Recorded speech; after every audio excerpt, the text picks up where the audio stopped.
Tes tes tes tes tes. Hai, ketemu lagi dengan saya Aslam Rais di YouTube channel Aslam Rais. Everybody fucking jump.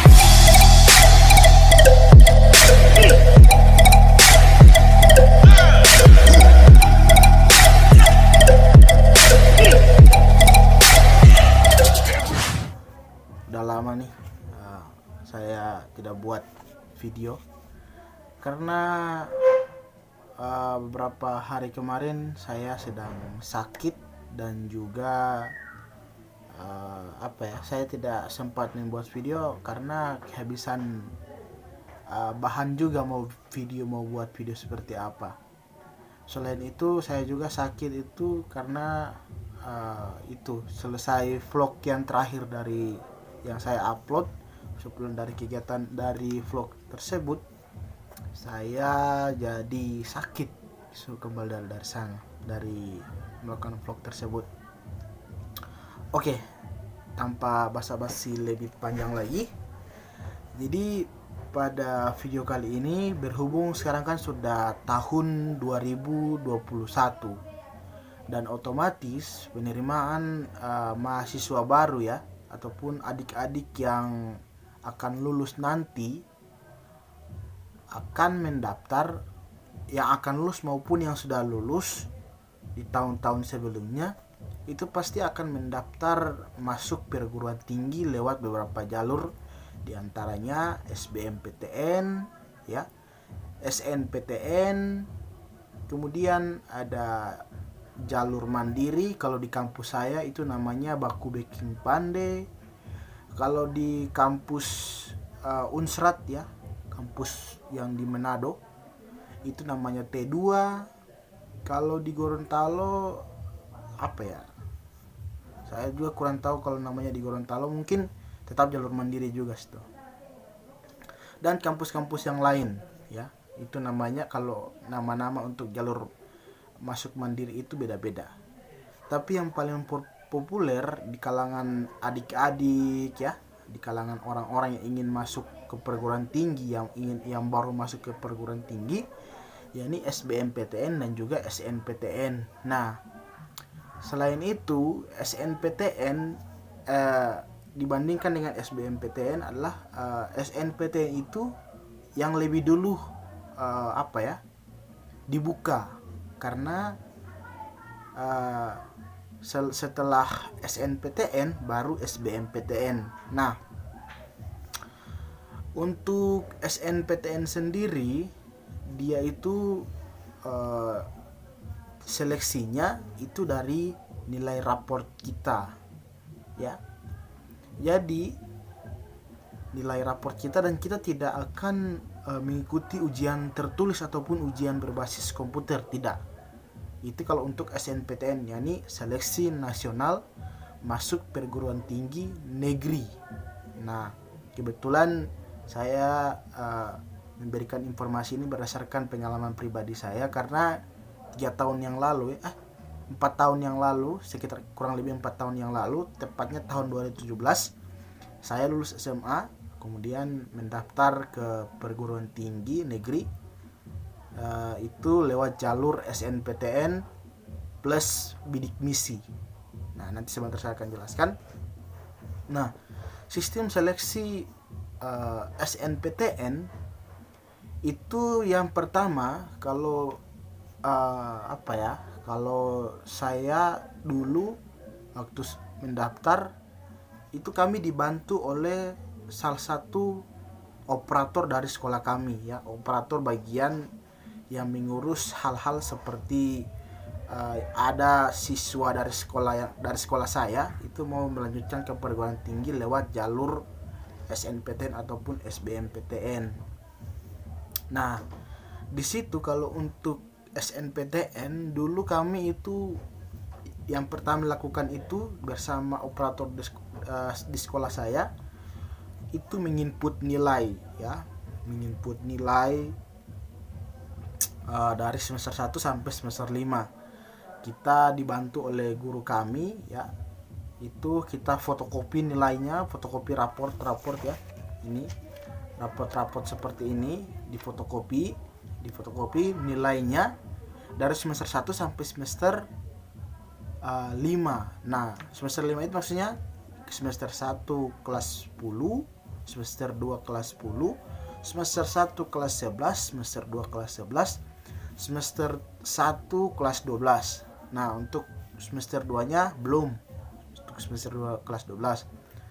Karena itu SNPTN biasanya dibuka pada saat mau menjelang ujian nasional. Ya, kalau dulu itu ada namanya ujian nasional, masih di angkatannya saya.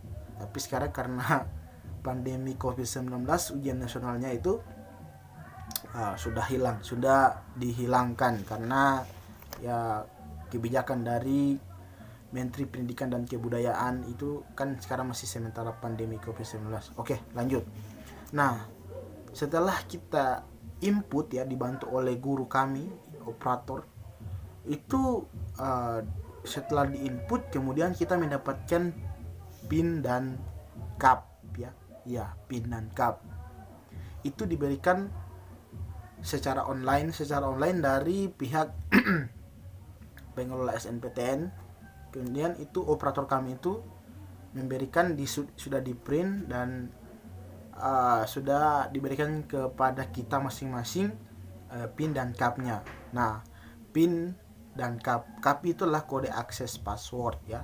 Artinya PIN juga itu PIN. Nah, PIN dan CAP ini kalau yang bukan bidik misi itu membayar di bank ya, kalau tidak salah saya di bank. Setelah mereka membayar maka langsung diberikan PIN dan CAP untuk mendaftar ataupun melanjutkan pendaftaran di SNPTN. Nah, kalau di PIN dan CAP untuk yang jalur beasiswa bidik misi ya, dulu namanya bidik misi ya, sekarang sudah berganti nama menjadi KIP kuliah ya, Kartu Indonesia Pintar Kuliah. Nah,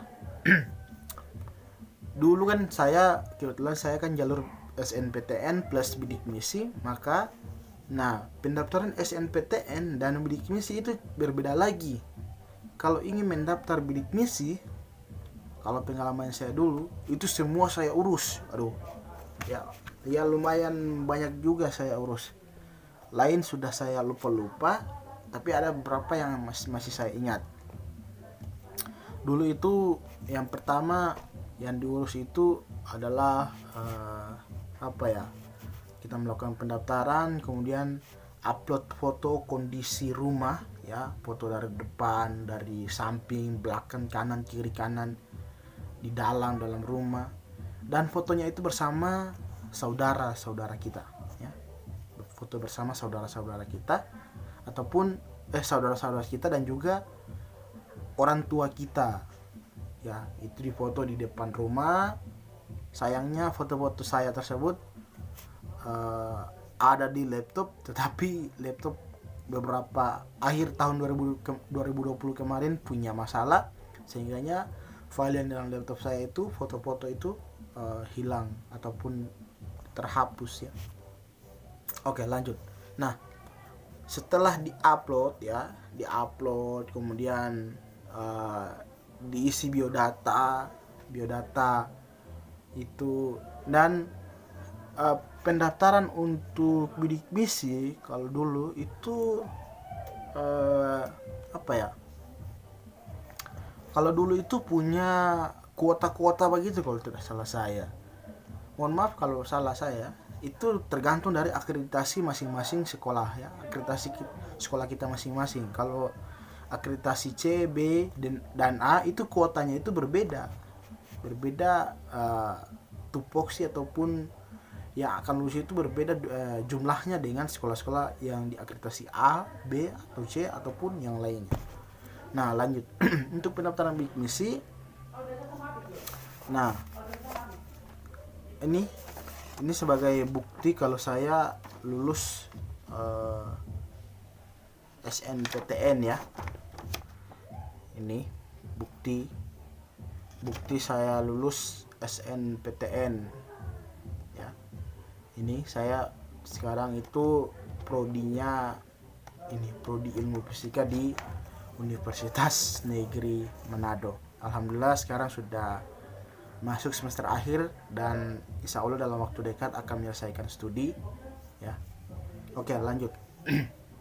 Nah, pengalaman saya mendaftar SNPTN jalur bidik misi. Kalau teman-teman yang ada yang menonton ingin mendaftar bidik misi juga dan juga SNPTN, itu kita harus mengisi data itu dengan benar, jangan sampai salah, kemudian banyak berdoa dan optimis, dan juga nilai-nilai kita itu minimal ya harus diperbaiki. Kalau misalnya ada adik-adik yang baru saja menonton masih kelas 10, 11 ya, itu nilai-nilainya itu kalau bisa ya janganlah peringkat di atas 20 ataupun ya minimal masuk 10 besar lah. Tapi kalau saya pribadi sebenarnya saya selalu masuk 10 besar ya dulu waktu sekolah SMA. Tetapi pada saat kelas 10 semester 2 ya, ini raport saya ya, kelas 10 semester 2 itu saya peringkat 11. Tapi alhamdulillah saya tetap dinyatakan lulus dalam seleksi nasional masuk perguruan tinggi atau SNPTN plus bidik misi. Alhamdulillah saya lulus.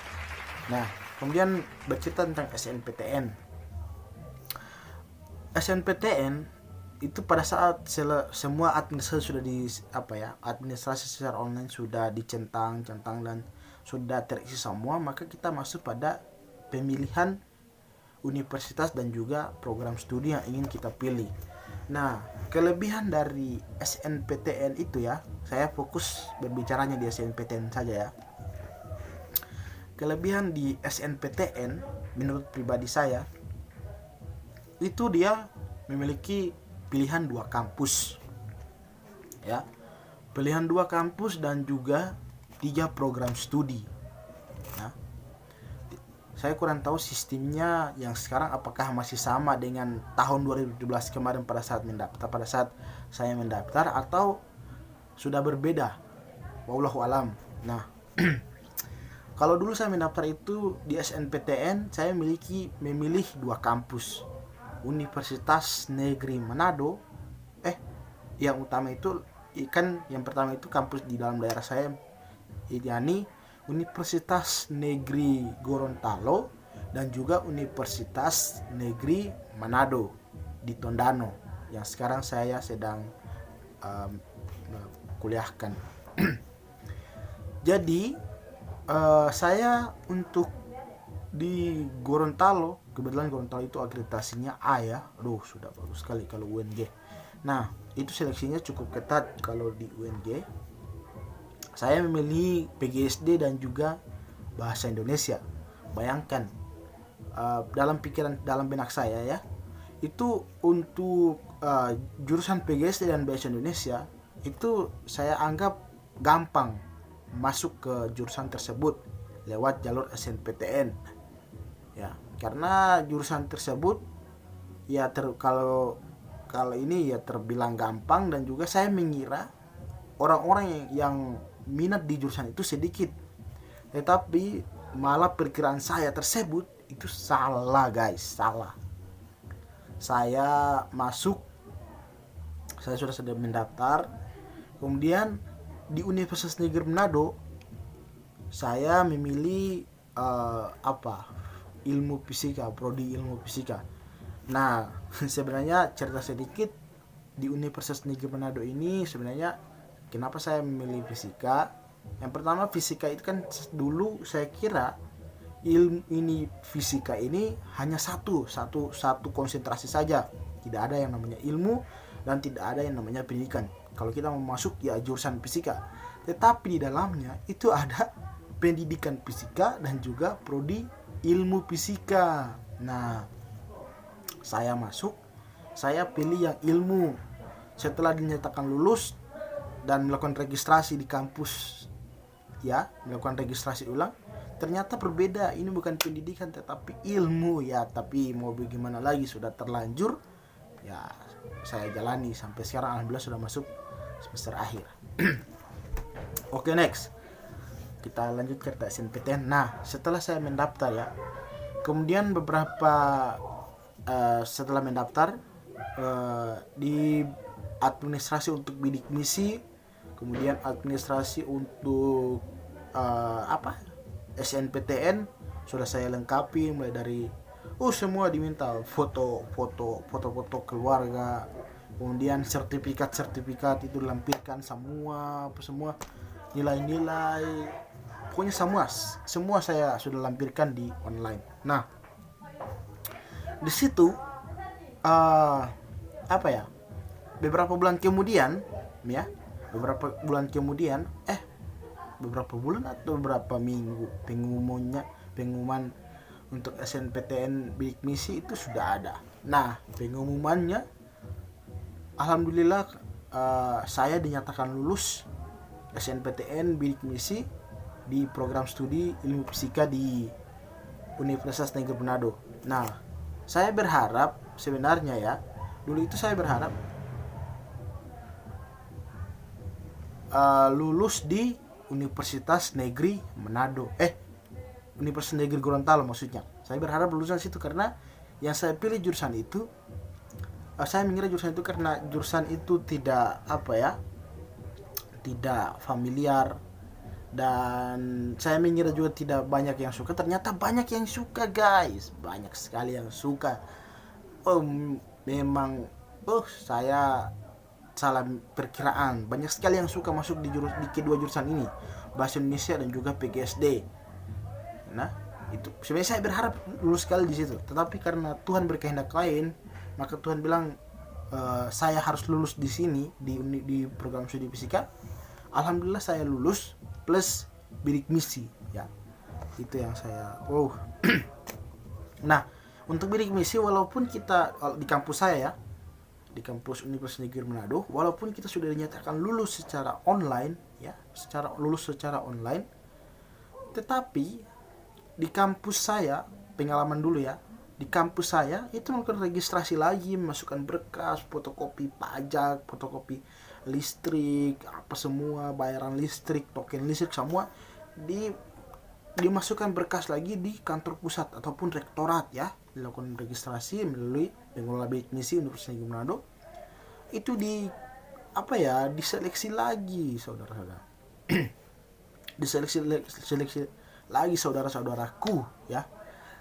Itu diseleksi, disurvei lagi tempat tinggal kita. Bayangkan, yang dari Universitas Negeri Manado Tondano itu sampai di kampung saya ya. Kampung saya itu di dekat perbatasan Sulawesi Tengah, antara Gorontalo dan juga Sulawesi Tengah. Sudah tepat di gerbangnya itu mereka sampai di sana untuk mensurvei rumah saya ya. Rumah saya disurvei, dilihat keadaan ya. Dan alhamdulillah setelah disurvei, selama beberapa hari kemudian saya dinyatakan lulus secara pengumuman dari Universitas Negeri Manado atau dari kampus saya.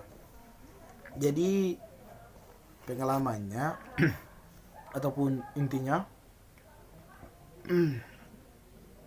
kalau teman-teman ingin mendaftar SNPTN plus bidik misi, itu saya sarankan ya banyak berdoa, terus urusnya berkas itu jangan sampai lelah, kemudian ikut saja persyaratannya, lengkapi, jangan ada yang melakukan pembohongan ya, ataupun dirubah-rubah data, jangan. Pokoknya isi apa yang sesuai, foto kondisi rumah diisi.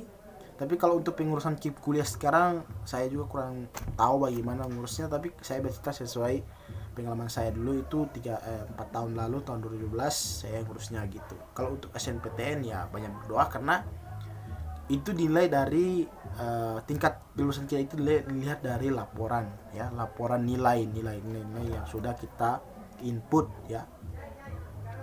Kalau nilai teman-teman ya mohon maaf kalau bisa kurang bagus ya, ataupun di bawah rata-rata ya, kecil kemungkinan untuk lulus. Tetapi kalau nilai teman-teman sudah bisa dibilang mencapai maksimal ataupun di tengah-tengahnya ya. Karena kalau nilai saya ini ya termasuk nilai apa ya, tengah lah, rata-rata. Ya pokoknya banyak berdoa dan apa ya, jangan sampai teman-teman putus asa, karena kalaupun tidak dinyatakan lulus di SNPTN masih ada SBMPTN. SBMPTN dia mendaftar itu apa ya, mendaftar juga sama, hampir sama dengan SNPTN, tetapi bedanya SNPTN dia itu ikut ujian tertulis ya, ikut ujian tertulis. Dulu itu masih Kemenristek-Dikti yang apa, yang 2017 lalu masih Kemenristek-Dikti yang menaungi seluruh perguruan tinggi, tapi sekarang sudah berpindah ke Kementerian Pendidikan dan Kebudayaan. Rata semua, mau sekolah mau perguruan tinggi itu sudah di bawah naungan Kemendikbud. Dan untuk perguruan tinggi sendiri itu sudah ada Ditjen Dikti, Direktorat Jenderal Pendidikan Tinggi. Ya, itu sudah mereka yang ini. Jadi kelulusan itu kalau untuk SNPTN ya tergantung mereka. Gitu. Jadi terakhir saya mau mengatakan tetap semangat kepada teman-teman, baik yang ingin mau ikut SBMPTN, jangan lupa tetap belajar, pelajari, lihat kisi-kisi soal di internet banyak, atau tanya-tanya ke alumni yang sudah pernah mengikuti SBMPTN ataupun guru-guru, bisa juga manfaatkanlah. Kalau untuk yang ingin daftar SNPTN dan berharap lulus ya perbaiki nilai, apalagi kalau ada yang kelas 10 atau kelas 11 yang baru menonton, perbaiki nilai dari awal, jangan sampai jangan sampai teman-teman pas mau mendaftar tidak lulus ya merasa menyesal. Oke, jadi itu sekian, terima kasih sudah menonton. Jangan lupa di like, share, dan subscribe untuk channel YouTube saya supaya saya tambah semangat lagi untuk upload dan membuat konten-konten bermanfaat maupun vlog daily saya sehari-hari, tutorial dan sebagainya. Oke, terima kasih.